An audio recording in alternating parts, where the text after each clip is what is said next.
नमस्कार। आज की मीडिया ब्रीफिंग हम स्टार्ट करेंगे आईसीएमआर के रिप्रेजेंटेटिव के साथ। सो madam, you can start please.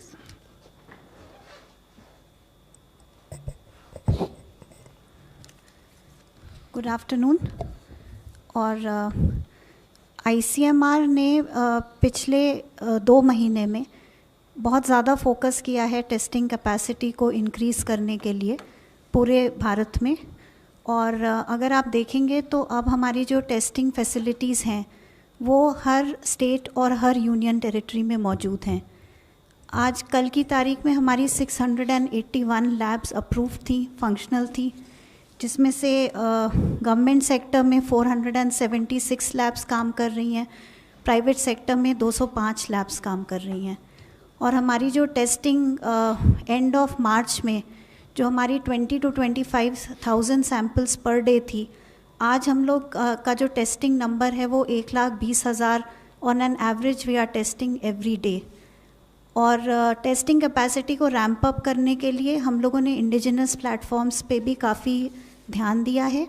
Truenat का जो प्लेटफॉर्म है जो टीबी टेस्टिंग के लिए डिस्ट्रिक्ट लेवल लैब्स में भी यूज़ होता है, प्राइमरी हेल्थ सेंटर्स में भी यूज़ होता है, हम लोगों ने उसके स्क्रीनिंग टेस्ट को पहले वैलिडेट किया और उसको शुरू किया, और उसके बाद अब हमने उसके कन्फर्मेटरी टेस्ट को भी वैलिडेट किया है। तो ट्रूनेट अपने आप में एक कन्फर्मेटरी प्लेटफॉर्म है आज की तारीख में कोविड टेस्टिंग के लिए। एंड सिंस इसकी अवेलेबिलिटी बहुत ज़्यादा है और डिस्ट्रिक्ट और प्राइमरी हेल्थ सेंटर लेवल पे भी है, इसलिए टेस्टिंग की जो आउटरीच है वो बढ़ गई है। और इस प्लेटफॉर्म का ये भी एडवांटेज है कि इसमें जो स्पेशलाइज्ड बायोसेफ्टी रिक्वायरमेंट्स हैं वो भी नहीं है, क्योंकि उसका बफर ऐसा होता है कि उसमें वायरस मर जाता है, तो उसकी हैंडलिंग कंसर्न्स बहुत कम हैं। फिर जीन एक्सपर्ट प्लेटफॉर्म को भी हम लोगों ने यूटिलाइज़ करना शुरू कर दिया है, बिकॉज़ इसकी भी अवेलेबिलिटी डिस्ट्रिक्ट लेवल पे है और इससे भी टेस्टिंग की आउटरीच बढ़ती है। और ट्रूनेट की बहुत सारी नई मशीन्स ऑर्डर हुई हैं। हम लोगों ने अभी काफ़ी सारे indigenous RNA extraction kit manufacturers, VTM manufacturers, सबकी बहुत हैंड होल्डिंग करी है बहुत सारी मिनिस्ट्रीज़ और डिपार्टमेंट्स की हेल्प से। और आज की तारीख में हमारे जो इंडियन टेस्टिंग किट्स हैं, इंडियन आरएनए एक्सट्रैक्शन किट्स हैं, वो काफ़ी अवेलेबल हैं। 11 से 12 इंडियन वेंडर्स हैं जिनकी आरटीपीसीआर किट्स हम आज यूज़ कर रहे हैं। आरएनए एक्सट्रैक्शन किट्स का भी फिगर बढ़ता चला जा रहा है, इंडिजिनस मैन्युफैक्चरर्स बना रहे हैं। तो हमने जो शुरू में ग्लोबल क्राइसिस का फेज़ हम लोगों ने फेस किया था, जब कोई भी टेस्टिंग किट्स हमें नहीं मिल रही थी आसानी से, आज we are in a much more comfortable stage because of बहुत सारे इंडिजिनस मैन्युफैक्चरर सामने आए हैं, हैंड होल्ड करा है उनको, और अब हमारी सिचुएशन बहुत ईज आउट हो गई है इन टर्म्स ऑफ टेस्टिंग। धन्यवाद। अब मैं रिक्वेस्ट करता हूँ हेल्थ मिनिस्ट्री रिप्रेजेंटेटिव से, प्लीज़। मैं आप लोगों की दृष्टि में लाना चाहूँगा कि देश का रिकवरी रेट कंटिन्यूसली इम्प्रूव कर रहा है। कल की तारीख में भी देखें तो 3,708 people they have got recovered, और उसके साथ ही देखें कि टोटल हमारा रिकवरी नंबर जो है वो बढ़कर 95,527 पेशेंट्स हो चुका है। और इस रिकवरी रेट में स्टडी इम्प्रूवमेंट हो रहा है, जैसे कि इस ग्राफ में हम आपको दिखा रहे हैं कि 15 अप्रैल में अगर देश का रिकवरी रेट करीब 11.42% था, 3 मई तक बढ़कर वह 26.59% हुआ। 18 मई को वही बढ़कर 38.29%, और आज बढ़ते बढ़ते वह बढ़कर 48.07% हो चुका है। इस विषय में मैं एक और मुख्य विषय आप लोगों की दृष्टि में लाना चाहूँगा। कई बार हम लोग कंपैरिजन करते हुए एक बार ये बात करते हैं कि आज देश में नंबर ऑफ़ केसेस बढ़ गए हैं, हमारा देश 7वें नंबर पर है। यहाँ यह सोचना, यह एनालाइज करना बहुत ज़रूरी है कि यह एनालिसिस एक डाउटफुल, एक रॉन्ग कंपैरिजन प्रस्तुत करता है। जब भी हमें कंपैरिजन करना चाहिए, वह कंपैरिजन प्राइमरली हमारे देश की आबादी की तुलना में होना चाहिए। और उसके बारे में हम इससे पहले भी कई बार चर्चा करते रहे हैं कि हम बाकी देशों में जिनकी आबादी अगर हमारे देश के अनुपात में उसको बराबर माना जाए, तो इन terms of overall relative performance हम देखते हैं कि हमारा देश ओवरऑल परफॉर्मेंस वाइज उसमें काफ़ी कुछ स्टेबिलिटी हम लोगों ने नोट की है। अगर हम आज का भी डेटा देखें तो हम पाते हैं कि अगर 14 देश लें जिनकी आबादी हमारे देश से मिलती जुलती है, वह 14 देश देखें तो आज भी उन देशों में हमारे देश के मुकाबले 22.5% अधिक केसेस आए हैं और 55.2 टाइम्स अधिक डेथ भी वहाँ पर रिपोर्ट हुई हैं। तो यह हमें समझना बहुत ज़रूरी है कि अगर हम देखें कि कंटिन्यूस एफर्ट जो फील्ड पर रहे हैं, either in terms of surveillance और in terms of contact tracing, या हम कैसे अर्ली केस आइडेंटिफिकेशन पर फोकस करें और साथ में जो केस पॉजिटिव आए उसको हम क्लिनिकली कैसे तरीके से मैनेज करें, उन एफर्ट्स के तहत हम पा रहे हैं कि जैसे कि 15 अप्रैल में अगर देश का केस फैटेलिटी रेट करीब 3.3% था, वह घटा 3.25% हुआ, घटते घटते 3.15% और अब वह घटकर 2.82% हो चुका है। इसी कंपैरिजन को अगर हम फैटेलिटी रेट को अगर हम देखें तो हम पाते हैं कि हमारे देश का fatality rate is among the lowest in the world. इसके बारे में जैसे कि मैं ग्राफ में आप लोगों की दृष्टि में लाना चाहूँगा कि अगर दुनिया की पॉपुलेशन के हिसाब से हम देखें तो फैटेलिटी रेट जो पॉजिटिव केसेस आए हैं पूरी दुनिया में, अगर पूरी दुनिया में फैटेलिटी रेट 6.13% है तो वह हमारे देश में एज लो एज 2.82% है। और ऐसे भी देश हैं जहाँ पर कि 19.4%, 16.2%, 14.3%, इस अधिक अनुपात में भी फैटेलिटी रेट कुछ देशों में नोटिस किया गया है। इसके लिए I would again like to reiterate कि जो हमारा एफर्ट्स रहा है कि हम कैसे टाइमली केस को आइडेंटिफाई करें और उसको क्लिनिकली मैनेजमेंट पर उसका फोकस दें, उसके तहत हमें ये फ़ायदा दिखाई दे रहा है। और साथ ही इसी फैटेलिटी को अगर हम case fatality per lakh population भी देखते हैं तो हम पाते हैं कि वह हमारा case fatality per lakh population is also among the lowest in the world, जबकि पूरी दुनिया में case fatality per lakh population करीब 4.9 के बराबर है, इंडिया में वह 0.41% है। और जैसे कि इस ग्राफ के द्वारा मैं आप लोगों की दृष्टि में लाना चाहूँगा कि ऐसे भी देश है जहाँ पर 31.4, 34.6, 42 और as high as 82 lakh cases per lakh population case fatality भी नोटिस किया गया है। आज एक और मुख्य विषय हमें समझने की ज़रूरत है कि अगर हम देखें, हम अपना जो हमारे यहाँ डेथ रिपोर्ट हुई हैं उसको एज प्रोफाइल से एनालिसिस करें तो पाते हैं कि जहाँ हमारा 60 to 74 ईयर्स का जो एज ग्रुप है पॉपुलेशन का, वह अगर 8% है तो उन पर्टिकुलर केसेस में जो कंफर्म पाए गए वहाँ पर 38% डेथ रिपोर्ट हुई हैं। इसी तरीके से अबव 75 ईयर्स का जो हमारा एज ग्रुप है वहाँ पर 12% जो है डेथ रेट उसको नोट किया गया है जो पॉजिटिव केसेस आए हैं। तो हम पाते हैं कि हमारी 10% population has accounted for 50% of the Covid linked death. और इससे हमारे सामने एक और दूसरी एनालिसिस अगर हम करते हैं तो हम देखते हैं कि साथ ही कोमॉर्बिडिटीज़ जैसे कि diabetes, hypertension, cardiovascular disease, respiratory diseases, इस टाइप के केसेस में 73% जो कंफर्म केसेस हैं उनमें डेथ उनको विद कोमॉर्बिडिटीज़ पाया गया है। तो इन दोनों अगर हम अंशों को देखें तो हम पाते हैं कि आज people who are at high risk are primarily elderly people जो कि 60 अबव एज के हैं, further compounded by the fact कि पीपल हु हैव कोमॉर्बिडिटीज़ जैसे कि डायबिटीज़, हाइपरटेंशन, कार्डियोवास्कुलर डिजीज़ और रेस्पिरेटरी डिजीज़। आज जब हम कोविड की इस लड़ाई को ले रहे हैं तो ज़रूरी है कि जो भी हाई रिस्क में हमारे देश के लोग हैं वह हमें सपोर्ट दें, वह रिक्वायर्ड प्रिवेंटिव एक्शन लेते रहें और साथ में अपने सिम्टम्स के बेसिस पर वह जो भी मेडिकल एडवाइस और मेडिकल फॉलोअप वह करें। ज़रूरी है कि वे सोशल डिस्टेंस बनाकर रखें उन लोगों से भी अपने घर में जो कि घर से बाहर जाते रहते हैं। वह ये इंश्योर करें कि अगर उन्हें कोई प्री एग्जिस्टिंग मेडिकल कंडीशन हो, चाहे वो डायबिटीज़ हो, हाइपरटेंशन हो या कार्डियोवास्कुलर डिजीज़ हो, वह उससे संबंधित दवाई और उससे संबंधित चेकअप में कोई भी कोताही ना करें। साथ ही ज़रूरी है कि हम इम्यूनिटी बूस्टिंग पर भी काम करें। मिनिस्ट्री ऑफ आयुष द्वारा प्रेस्क्राइब किए गए चाहे वो हर्बल टी हो चाहे काढ़ा हो, उसको लेकर भी हम अपनी इम्यूनिटी की तरफ भी काम करें। यह बहुत ज़रूरी एक कार्य हमारे लिए सामने है।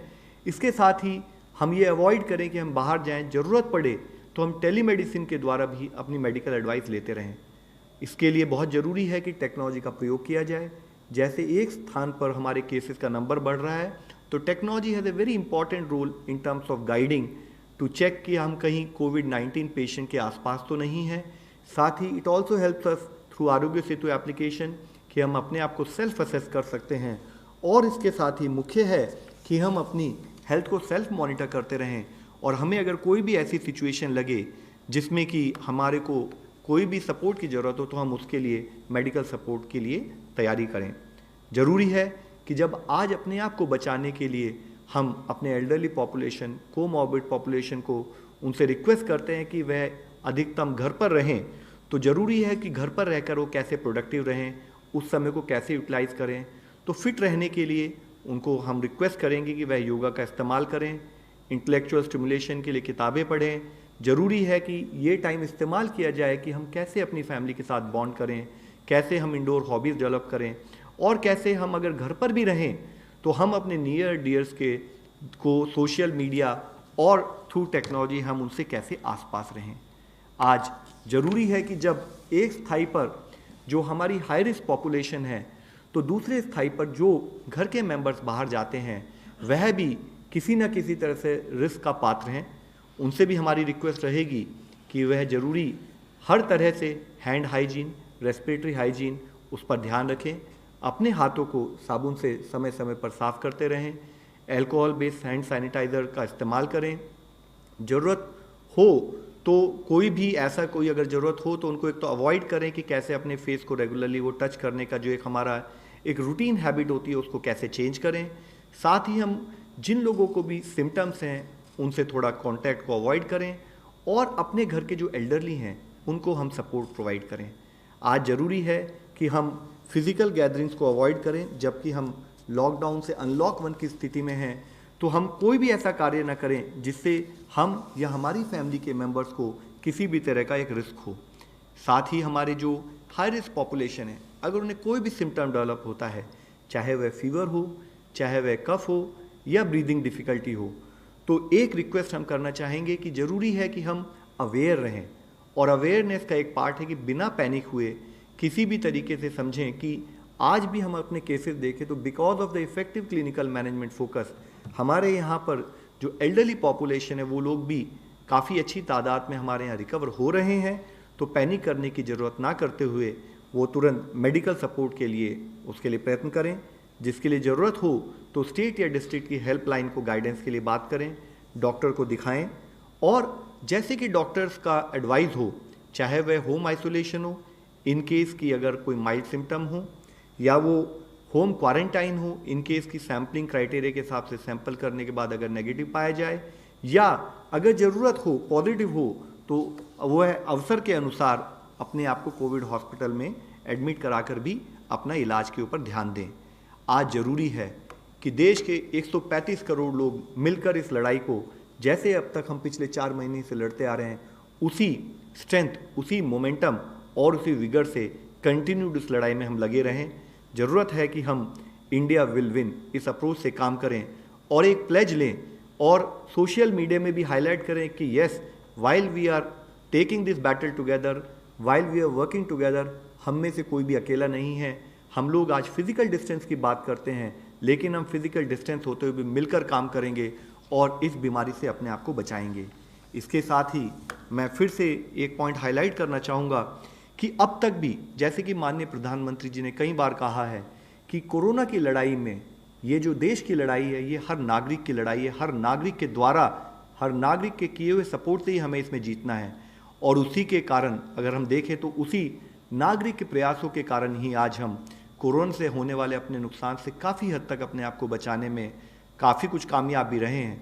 आज ज़रूरी है कि कोरोना को हर तरह से हमें पराजित करना है, हर तरह से हराना है।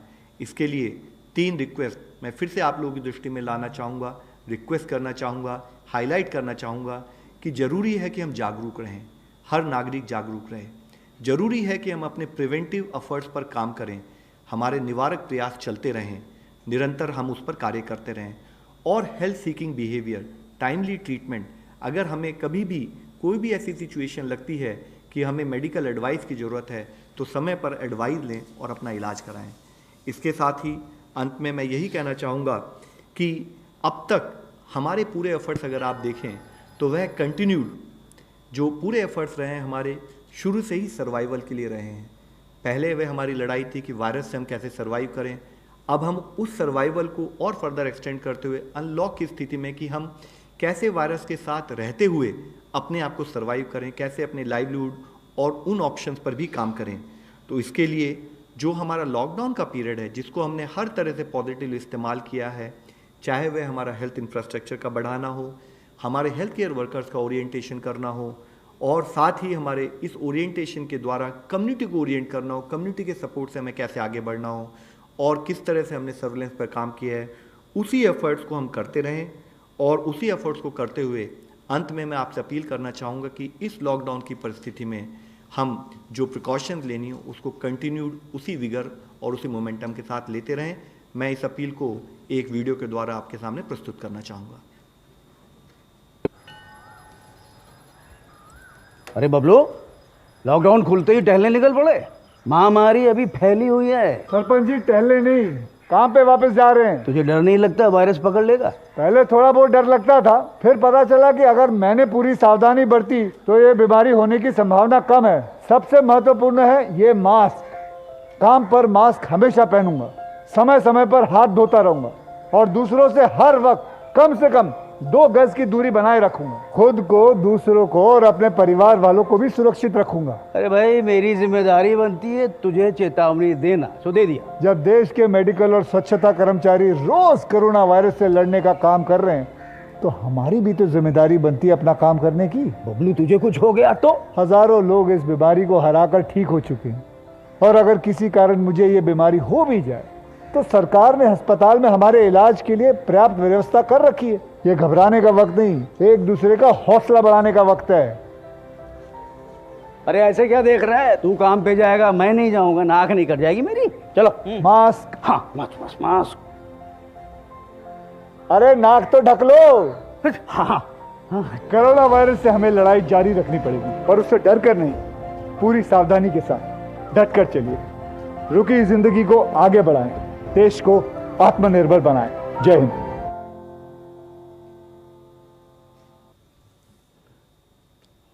Okay, now we can take some questions. 34. Lav Agarwal sir, मैं कुमार कुंदन। कल जो है DDMA ने एक लेटर लिखा दिल्ली के सब लोगों को कि हॉस्पिटल के अलावा जो हमारे स्टेडियम्स हैं, बैंक्वेट्स हॉल्स हैं, इसमें भी बेड की व्यवस्था की जो है संभावनाएं तलाशिए।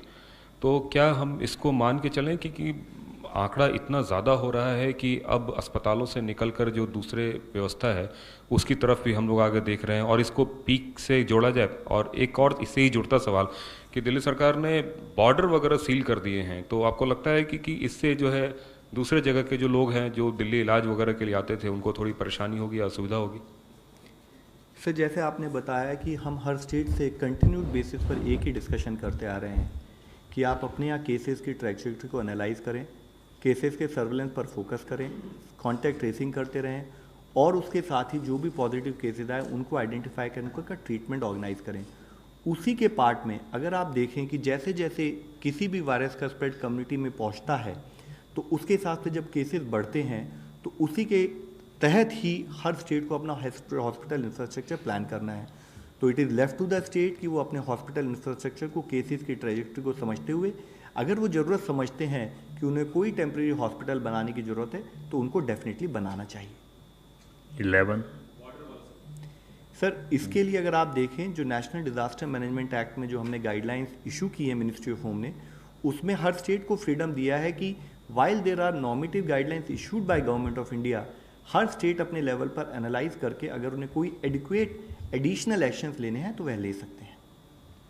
सर, कुछ मीडिया रिपोर्ट्स हैं कि रेमडेसिविर को ड्रग कंट्रोलर जनरल का अप्रूवल दे दिया गया है सीवियर कोविड पेशेंट ट्रीटमेंट के लिए, तो क्या इसमें ऑफिशियल पोजीशन क्या है? क्या रेमडेसिविर को अप्रूव किया गया है और उसके लिए पहले क्या ट्रायल किए गए हमारे यहाँ पे? सर, अगर आप देखें कि जो कि ईमेल जिसका रेफरेंस मीडिया में भी आया है उसमें ड्रग कंट्रोलर ने बताया कि उसको इमरजेंसी यूज़ के लिए परमिशन दी गई है और इमरजेंसी यूज़ के लिए परमिशन के प्रोसेसेस होते हैं, उसके तहत ही based on the available evidence वह इमरजेंसी यूज़ के लिए परमिशन दी जाती है।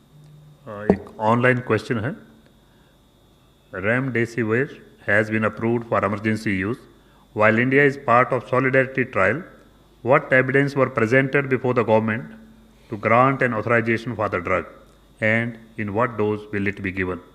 Banjot Kaur from Down to Earth.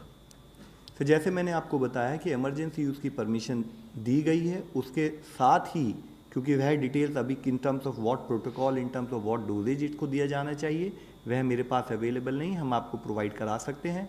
तो उसके लिए जब भी कोई इमरजेंसी यूज़ के लिए परमिशन दी जाती है तो जो अवेलेबल एविडेंसेस हैं वह पर्टिकुलर ऑर्गेनाइजेशन उनको प्रोड्यूस करते हैं, उसके बेसिस पर ये परमिशन दी जाती है। 116। लव जी, मेरा सवाल है आपसे कि जिस तरह से लगातार 3-4 दिन से मामले 8,000 से ज़्यादा आ रहे हैं पर डे और 2 लाख के आसपास पहुंचने वाले हैं हम लोग, क्या बेड की फैसिलिटी इतनी है, क्योंकि ऐसा माना जा रहा है कि जून के लास्ट तक ये 8 लाख को भी क्रॉस कर सकते हैं, तो क्या हमारे पास देश भर में इतना अरेंजमेंट है बेड्स का?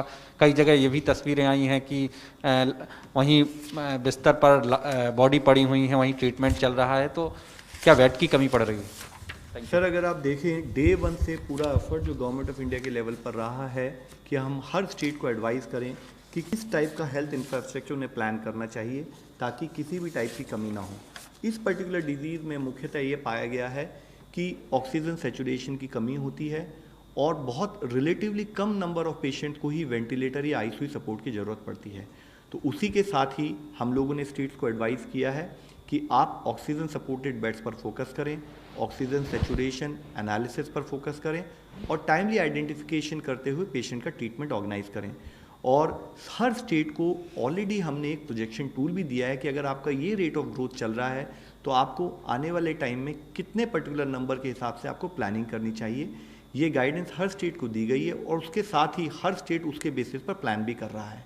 ये आपको मानकर चलना पड़ेगा कि जब पर्टिकुलर नंबर ऑफ केसेस बढ़ते हैं तो एक वायरस का जो एक प्रोसेस होता है, entry process, virus comes through port of entry. पहले वह देश में कहीं बाहर से एंटर करता है, चाहे वो एयरपोर्ट से आए चाहे सी पोर्ट से आए, जब भी कोई नई डिजीज़ होगी इस टाइप की इन्फेक्शियस डिजीज। उसके बाद it again goes and again you, as we have discussed so many times, कि वह फिर वहाँ से जाकर किसी पर्टिकुलर पर्सन को इफेक्ट करेगा, एक पर्सन दूसरे को इफेक्ट करता है, जिसको हम लोकलाइज ट्रांसमिशन के बारे में कई बार बात कर चुके हैं। तो ये वायरस का नॉर्मल प्रोसेस है और धीरे धीरे केसेस इन्फेक्शियस डिजीज में एक्सपोनेंशियल लेवल पर बढ़ते हैं। जैसे जैसे केसेस बढ़ते हैं तो देश का focus, primary focus shift on case management. और इसीलिए अगर आप देखें कि जो हमारा इफेक्टिव फोकस रहा है, जबकि वर्ल्ड में case fatalities very high, vis a vis that India has been able to manage its case fatality to as low as 2.82%। 152। Sir, मेरा सवाल आपसे यानी हेल्थ मिनिस्ट्री से है, मधुरेंद्र बोल रहा हूँ मैं न्यूज़ नेशन से, कि लगातार आपने बताया है डे 1 से कि जो मॉर्बिडिटी है वो मेन कॉज है फर्टिलिटी रेट को बढ़ाने के लिए, लेकिन हम देख रहे हैं कि इन डिफरेंट फेजेस हमने शराब से लेके मॉल तक खोल दिया, लेकिन अभी तक गवर्नमेंट हॉस्पिटल्स की ओपीडी नहीं खोली, जहां पर dealing with all kinds of disease ज़रूरी है और उसका भी एक बर्डन समूचे देश को झेलने को मजबूर होना पड़ रहा है। इसको लेकर क्या प्लानिंग है? क्योंकि एम्स की ओपीडी बंद पड़ी हुई है, आरएमएल की ओपीडी बंद पड़ी हुई है, जी बंद की ओपीडी बंद पड़ी हुई है, इमरजेंसी सेवाएं सिर्फ चल रही है। आईसीएमआर से मेरा सवाल है कि पिछले दिनों की प्रेस कॉन्फ्रेंस में बताया गया था कि कम्युनिटी ट्रांसफ़र के लेवल पर हम गए हैं या नहीं, इसको लेकर कई टेस्ट चल रहे हैं और उस बारे में जानकारी दी जाएगी। तो क्या बता पाएंगे कि देश के किन किन हिस्सों में हमारे यहाँ कम्युनिटी ट्रांसफ़र हो चुका है और पिक कब तक जाएगा? Sir, already regular health facilities हमारी चलती रहनी चाहिए, इसके लिए डिटेल इंस्ट्रक्शन दी जा चुकी हैं। इसके साथ ही हम स्टेट्स के साथ वीडियो कॉन्फ्रेंस के द्वारा इस विषय में रेगुलर चर्चा भी कर रहे हैं। हमारा जो मेजर एफर्ट है, जो हमें समझना चाहिए कि it is a highly infectious disease, तो पर्टिकुलर ट्राइजिंग पेशेंट की कैसे हो, पर्टिकुलरली वह पेशेंट जो कि कोविड डेडिकेटेड हॉस्पिटल में जाए ताकि इन्फेक्शन कम से कम फैले, उस पर एक तरफ हमारा जोर है, दूसरी तरफ उसके अलावा बाकी सारे हॉस्पिटल्स में बाकी रेगुलर प्रोसेस चलते रहें, उस पर ऑलरेडी इंस्ट्रक्शन हम जारी कर चुके हैं। साथ ही जो हमारी रेगुलर और इम्पॉर्टेंट सर्विसेज हैं, जैसे कि maternal and child health services, जैसे कि हमारी kidney renal disease related services, cancer, TB treatment, उन सबको उसी तरीके से सुचारू रूप से चलाने के लिए क्लियर इंस्ट्रक्शन फील्ड में दी जा चुकी हैं। नंबर 9।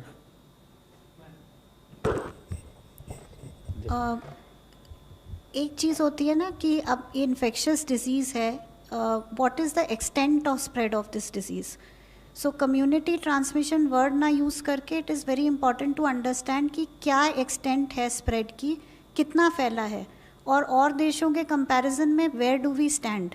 तो उसके लिए ICMR एक सीरो सर्वे कर रहा है जिसमें ऑलमोस्ट 34,000 इंडिविजुअल्स टेस्ट हो रहे हैं, और वो स्टडी अभी चल रही है। By the end of this week और अर्ली नेक्स्ट वीक वो फाइनल रिजल्ट्स पब्लिक डोमेन में आ जाएंगे। अभी मैं इतना ही बोल सकती हूँ। पार्डन? क्या हुआ? We are waiting for peak. अभी हम कोई पीक से हम बहुत दूर हैं। हमारा जो प्रिवेंटिव मेजर्स रहे हैं इस डिज़ीज़ को कर्टेल करने के लिए वो बहुत ज़्यादा इफ़ेक्टिव हैं, और कंट्रीज़ के कंपैरिजन में हम अब भी बहुत बेटर पोजीशनड हैं। आपको भी डेटा दिख जाएगा एक हफ्ते के अंदर। Yes ma'am. Dr. Nivedita, Neha from CNN, I want to ask you, is there some amount of underreporting of deaths in the country because of COVID-19? Because many states are not testing bodies. Like if a patient arrives, if the patient has died already before receiving the treatment or before the test being done, many states are not testing the body of the patient to check if the death is because of COVID-19. It's a difficult question, but the thing is, none of us thinks that there is gross underreporting of deaths. If you look at the figures, India has been very good in terms of reduction in the mortality. If you compare with other nations, we have been good in that aspect. As far as आप बात कर रहे हो कि dead bodies की testing नहीं होती है, there is always a term which is known as causality assessment, कि कोई भी patient आता है hospital में और उसकी death होती है, तो every death cannot be attributed to COVID. So there are lot of factors which are there responsible for death. The patient may be COVID positive or negative, but death के factors और भी हो सकते हैं. So it is not fair to attribute every death to COVID. So what I understand, and I know also, many of the states are doing a causality assessment and attributing the cause of death to COVID or non-COVID related causes. Ma'am, let me reassure you, once again, there is no underreporting. The reason is, it is important for us to identify if there is a death because of COVID. We need to understand, because we need to tackle that dead body with a different protocol. So it is equally important for us. The point which Dr. Nivedita ji have mentioned, it is at time that you have to do a causality analysis to understand whether it could be related with COVID or not related with COVID. So that accordingly, based on that, different protocols can be followed. And it is very important for us to understand and get to know all the deaths so that we can take care of them. Second issue, I would like to highlight what Dr. Paul has highlighted here, that in terms of the number of deaths getting reported in the country, also even in different mortuaries, etc., there is no abnormal increase in number, it has rather even gone down. So let us feel reassured that country is in safe hands and continued efforts are done in the direction in terms of management of COVID per se. 17. Sir Nitin DD news से comorbidity जो patient हैं बहुत सारे हैं देश में। अगर disease burden हम जानते हैं कि अगर डायबिटीज ही 5 करोड़ से ज़्यादा है, उसके अलावा बहुत सारे जो फैक्टर्स इसमें उसके मरीज़ ज़्यादा हैं, तो ऐसे लोग जो 50+ हैं वो किस तरह से रहें, उनके लिए क्या एडवाइस है? क्योंकि बहुत से लोग देश में जानना चाहते हैं कि जब पूरा लॉकडाउन खुल गया है, ऐसे में दफ्तर भी जाते हैं, बाकी जगह जाते हैं, तो ये लोग क्या प्रिकॉशन लें ताकि इससे भी बचें और अपने निजी जिंदगी को भी सुचारू चलाएं? So I would really like to thank you for such an important question. When once we are in a situation when the country is getting opened up, तो बहुत ज़रूरी है कि जो हमारे सिटीजन्स हैं जिनको कोमॉर्बिड कंडीशंस हैं, जैसे कि मैंने अपनी प्रेजेंटेशन में भी आपसे रिक्वेस्ट किया है, उनके लिए ज़रूरी है कि वो अपनी कोमॉर्बिड कंडीशंस को प्रॉपरली मैनेज करें। चाहे वो डायबिटीज़ हो, चाहे वो हाइपरटेंशन हो, कार्डियोवास्कुलर डिजीज़ेज हों, किडनी डिजीज़ेज हों, तो उनकी कोमॉर्बिड कंडीशन पर उनका क्लियर फोकस रहे, उसको डिटीरियोरेट ना होने दें, रिक्वायर्ड मेडिकल एडवाइस के थ्रू काम करें, अपनी दवाई समय पर लेते रहें। जब तक वह कोमॉर्बिड कंडीशन मैनेज रहती है, टू दैट एक्सटेंट उनके रिस्क फैक्टर कम रहते हैं। साथ ही comorbid person with elderly condition, जैसे कि हमारे जो लॉकडाउन या अनलॉक 1 के ऑर्डर में भी कहा गया है कि particularly people, elderly people with comorbidities, साथ ही प्रेग्नेंट वुमेन और बच्चे जो कि 10 साल से कम है, वह बाहर जब तक ज़रूरी ना हो तब तक ना निकलें। We are dealing with an infectious disease, they are highly vulnerable, so it is important कि वो लोग रिक्वायर्ड प्रिकॉशंस लें। जो हमारे डूज एंड डोंट्स हैं in terms of respiratory hygiene, hand hygiene, cleaning of surface which are frequently touched, उनका वह ध्यान रखें और क्लोज कॉन्टैक्ट्स में जनरली लोगों से बचें। 114 सर, निशांत ANI से। सर, जो इंस्ट्रक्शंस हैं मिनिस्ट्री ऑफ हेल्थ के कि सोशल डिस्टेंसिंग, मास्क, जैसा आप हमेशा बताते रहते हैं, लेकिन जैसे जैसे लॉकडाउन खुला है, अब अनलॉक 1 पे हम पहुंचे हैं, बहुत सारी चीज़ें खुल गई हैं, पब्लिक ट्रांसपोर्ट है, जहां पर कि जो सोशल डिस्टेंसिंग है उसको लेकर के सवाल उठाए जा रहे हैं। ये भी कहा जा रहा है कि राज्यों के बीच में और राज्य और केंद्र के बीच में कम्युनिकेशन गैप है। कुछ राज्यों ने ये भी कहा है कि हमारे पास डेडिकेटेड कोविड बेड्स जो हैं वो कम है, अस्पताल कम है। इस बारे में सर आप थोड़ी जानकारी दें। सर, राज्यों के बीच में और यूनियन गवर्नमेंट के बीच में काइंडली कोई भी गैप नहीं है। आप इस टाइप के क्वेश्चन क्रिएट करके वो गैप काइंडली क्रिएट ना करें। आप पिछले 4 महीने के एफर्ट देखें, इस देश में यूनिसन में नॉट ओनली यूनियन गवर्नमेंट, राज्य और हर सिटीज़न ने मिलकर इस लड़ाई को साथ दिया है और उसी के कारणवश आप इस स्टेज में आज रिलेटिवली बेटर मैनेजमेंट की पोजीशन में हैं। ज़रूरी ये है कि जब हम आज अनलॉक 1 की सिचुएशन में हैं और उस विषय में जब हम काम कर रहे हैं, तो ये प्रिकॉशन अनलॉक की स्थिति में हम कैसे इसको अपनी लाइफ में लाएं, उस पर हम फोकस करें। चाहे वह हमारे ट्रैवल से रिलेटेड हो, चाहे हमारे ऑफिस की फंक्शन से रिलेटेड हो, कैसे हम कोविड अप्रोप्रिएट बिहेवियर पर काम करें, ये हमारे लिए बहुत बड़ा चैलेंज है। आज जैसे कि इससे पहले भी एक बार डिस्कशन हुआ था कि we have to think in terms of a new normal, how do we live with the virus in terms of taking adequate precautions कि हम अपने आप को इस वायरस से बचा सकें। उसके लिए डूज एंड डोंट्स हर नागरिक को पालन करने की ज़रूरत है, तभी हम इस लड़ाई को जीत पाएंगे। 81